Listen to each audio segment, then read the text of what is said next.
یادی 33 ساڵەی تاوانی ئەنفال کرایەوە و ڕووفاتی نێو گۆڕە بە کۆمەڵەکەی پارێزگای سەماوە هێشتا لە پزیشکی دادوەری بەغدایە و بۆ هەرێم نەگەڕێنراونەتەوە. لە کاتێکدا هەڵدانەوەی گۆڕە بە کۆمەڵەکان و هێنانەوەی ڕووفاتەکان بووەتە خواستی سەرەکی کە سوکاری ئەنفالکراوەکان. ئێستا هەموو ڕێکارە تەندروستەکانی تاوا بووە، بەڵام ئێمە وەکو وەزارەت داوای ئەومان کردووە کەوا سامپڵی خوێنی کە سوکارەکانی وەرگریە بۆ ئەوەی کەوا فحسیان بکرێت لە دنیای لەگەڵمان بەراو بزانن لە خەڵکی کوێن و دوای بدێت لە زیێدی خۆیان بەخاک بسپێرێن. کە سوکاری ئەنفالکراوەکان ئاماژە بەوە دەکەن هەر کات داوای هەڵدانەوەی گۆڕە بە کۆمەڵەکان بکەن بەرپرسانی هەرێم دەڵێن بەسەر چاو کەچی بەڵێنەکان هەر ئەو بەسەر چاوەیە و بەسەر چاوەکە تێناپەڕێنن. نوێنەرانی کوردیش لە بەغدا هێندە لە یەکدا بڕاون لەسەر هیچ شتێک کۆک نین تا لەسەر داوای ئەنفالکراوەکان کۆک بن.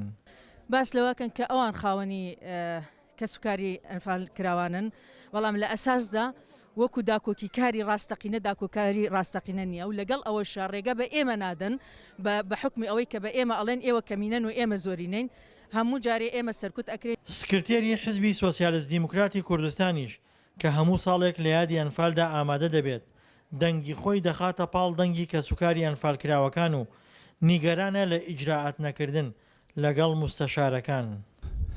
من لەو ڕۆژانە بینیمێکێک مەدەم کۆچی دوایی کردبوو لە کۆی ئایانناشت 36 پێشمەرگەی سۆسیالیستی گولەباران تەسلیمی حکوومەتی عێراقی کردبوو، یادێکیان بۆ کرد و شتێکیان بۆ کرد مەراسیمێکی گەورە وەکەوەی قارەمانێک لە کوردستانە کاری کردبێت. لە ڕاستی ئەوانە هەیە مەسەلا دەیان کەسی تروا هەیە، بەڵام ئەوە پەیوەندی بە ملولانەکانی ناوخۆ و پەیوەندی بە کێشەکان و پەیوەندی بەوە هەیە دادگاش تا چەندێک سەر بەخۆی ئەتوانێت ئەو بڕیارە نەبدە.